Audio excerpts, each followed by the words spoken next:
Natay kay Candy? Yes. Where? Arthur. Yung iba, nakabili na din ako ng mga ipapadala sa Pinas sa Ross or TJ Maxx. Pero yung mga bag kanina, like ako ba, kasi mga bago pa sila. Magaganda pa naman yun. Tapos, hindi pa hindi pa nagamit. Dinonate siguro yun ng may-ari kahit hindi pa gamit. So yes guys, let's go home na and bye-bye! Guys, dito na lang muna kami sa car kasi si Willow natulog. Ayaw ko madisturbo siya kasi kanina nakatulog na siya tapos nagising lang kasi kinuha ako and then nilagay ko sa bahay. So dito na lang kami, hindi naman hindi kalas lang gasolina kasi malamig na din. And then it's already 3, so dito na lang kami antay kay William.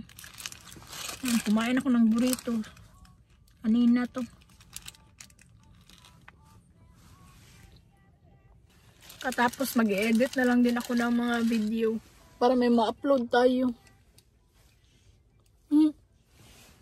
Nandito na si William, guys.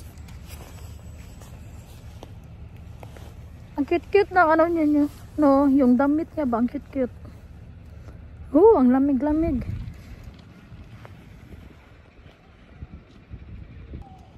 Tingnan nyo nga yung puno. Naupaw na siya. Wala na yung mga dahon. Wala na talagang mga dahon yung mga puno dito. Tingnan nyo yan, oh. Hi, William. Tugnaw kayo na. Lamig kayo. No, it's not daw. Ako diri, gakurog-kurog na niya, wa.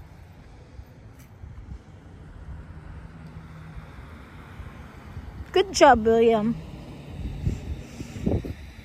Palagi ko kasi siyang tinuturuan, guys. Unlike mga sasakyan. Alam niyo yan. Oh!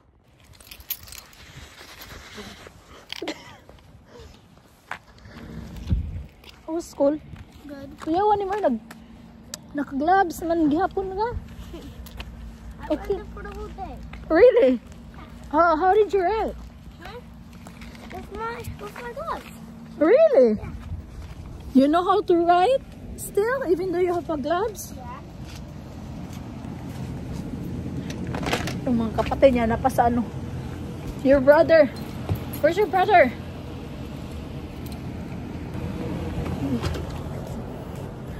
So mamaya, guys, mag-ano ko sa bahay. Wala na, diri mong brother nag-sleep. Mamaya, nagising ni Wilon. So gisingin ko to siya. Pinapatulog ko lang ng isang oras. Kalamig. Pick up toys on the floor. For a little bit, for 1 hour. Okay. Then after that, reading and then tutor. Kalamig. Sige rin yung kalamig ba niya? Day gihapon. Naraday gihapon diri.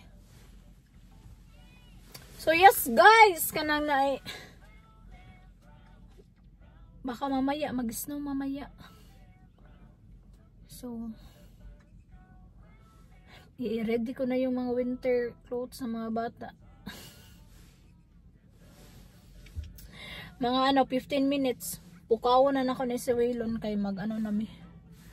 Pupunta na kami sa loob para hindi din siya like mag-sleep siya ngayon, tapos ilang oras, tapos mamayang gabi na naman siya, like matagal naman siya matulog. So kagabi pala, guys, ang aga namin natulog, mga 8 siguro. Pinapatulog ko yung 3 sa bed ko, doon sila natulog sa bed ko. Tapos binilhan ko man si Wilon actually ka Wesley pala, ka Waylon, tapos ka Wesley, like share sila ba. Tapos pumunta dito si Ate Bella. So si Wesley matutulog sa room ko.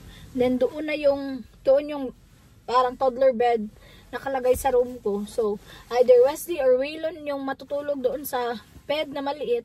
Then yung isa matutulog kasama ako sa aking bed. So Yeah, ang aga namin natulog kahapon, 'di ba? Gali ako sa work. Then after work, nag-ano ako, like after work nagpahuway kadali, and then naghiga-higa man ko ato. Nag-ano lang naman ako that time, like naghiga-higa ba. Pagkatapos ko maghiga-higa, yung mga bata need na patulugin. So hanggang pahiga-higa lang din ako, nagpatulog ako sa kanilang tatlo. Hanggang ako din nakatulog, imbes na mag-upload ako ng video, hindi na lang kasi nakatulog na ako. So ayun, ang aga mga 8 siguro kami natulog, and then si Wilon ni mata alas 5. Goodness. Siguro gikapoy ko. So anyway, yung work ko pala is alam nyo guys, para akong manager doon sa aking workplace kahapon. Kasi yung manager nawala siya. Ewan ko, nawala bigla. Kasi may tumawag sa kanya, tapos like nagasunod-sunod ako. Nag-ano lang ako sa kanya kung saan siya pumunta, or yung isa tinuruan ako paano kasi doon ako sa Delhi. So paano maglinis ng cutter. Ano tawag dun? Yeah, yung ikat ba? Tapos, yung cutter, bitaw sa mga karne. So, yeah, doon ako. Tingnan ko lang. Tapos, natingala ko na wala man yung manager. Sana kaya pumunta. Tapos, hindi pa siya nagsabi sa akin na, oy, mamaya na ha. Diyan ka muna. Hindi siya nagsabi sa akin ng ganyan. Tapos, guys, mga hapon-hapon na, hala, ako na lang mag-isa, babae. Ako na isa babae doon. So, para akong manager doon sa tindog-tindog lang, lang ako, nagtayo-tayo kasi I don't know what to do. And pag mag-use ka ng mga gamit doon, kailangan talaga ititrain ka talaga kasi yun, dangerous yung cutter eh. Ayun, cutter ba yung tawag? Basta, dangerous kasi yun. So, kailangan i-training ka pa first bago ka sumabak sa ganon. So, I feel like na-bored ako. Tapos yung iba, yung may time na mabisi kasi madaming customer. And then ako, para lang akong like, ano yung gagawin ko? Nako-confuse ako. Tapos, like, pag may hiniwa, tapos kailangan ibalot, kukunin ko lang kasi gusto ko din tumulong.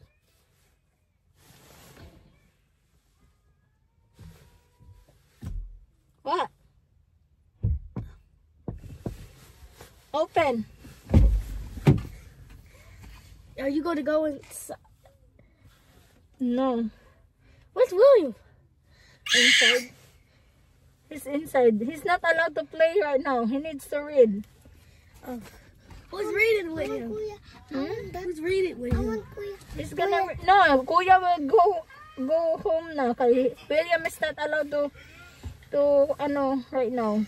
To play. Brenda, next time, okay?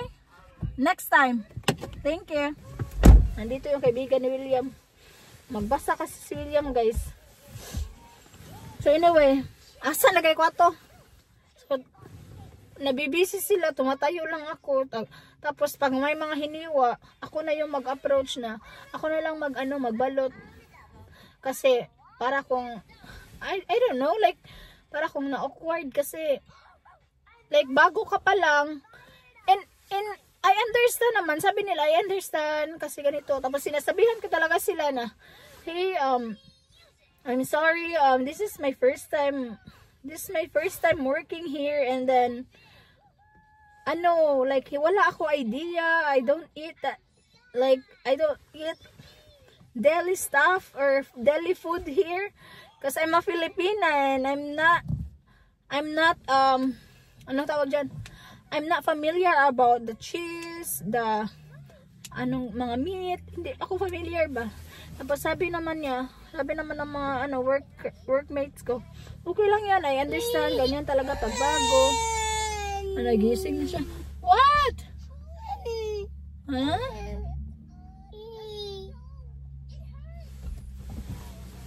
So yun na nga, guys. Hindi talaga ako nakapag wala jud ko kapugong ana jud ko. Sabi ko talaga sa workmates ko kasi may bagong dumating. Tapos okay naman siya kasi yung bagong dumating, siya talaga yung nakikipag-usap sa akin ba. Yung iba, like work lang sila, wala silang pakialam kung may bago ba siya o hindi, kasi hindi din nila yung trabaho, sa manager din yun mag-ano. Tapos sinasabi ko sa kanila, we usually train for a new hire people. Then sabi niya, my manager, but I don't know where's the manager. Kahit sila hindi nila alam yung kung saan yung assistant manager. Sabi ko, oh my gosh, like no one teach me how to do things, and then I feel like awkward because I don't know what to do, and I'm just standing here like looking at you guys. Can you please teach me like basic things, basic work na pwede kong anong tawag dyan maalam, anong tawag ba dyan like pwede kong matutunan. Sabi na, yeah, don't worry. So ayun, pinaano ko ng cutter, tapos pag may mga pauwi na ako that time, mga 1 hour siguro before, or like 45 minutes before ako umuwi. So ayun, sabi niya, okay, let's go, let's do this. Sabi nung bagong dating ko, I'm so thankful, like thank you so much, cause like you helped me, cause earlier I was like standing here, I don't know what to do, cause ayaw ko din ano sila na, bakit wala kang ginagawa? Pero alam ko na ano nila, like, na understand nila na bago pala ako. So, kaya hindi din sila na-bother. So, work lang sila ng work, like may customer, ganun. Hindi sila yung mag-ano ba, hindi sila uy, gawin mo to, gawin mo yan, anak. Kasi alam din nila na hindi pa din pwede akong ipagawa ng mga like ibang buluhaton dito kasi first time nga, and then kailangan din ng training. So yung ginagawa ko is magbalot lang ng mga hiniwa na mga meat tsaka cheese, then okay din naman. What? So ayun na nga guys, and then after that nakagawa ako ng sandwich, nakagawa ako ng meat na ilagay doon sa aisle. Gising na. So yun, at least may natutunan ako kahapon, and yeah, na-enjoy din naman ako. So yun lang guys, thank you, bye bye, see you later.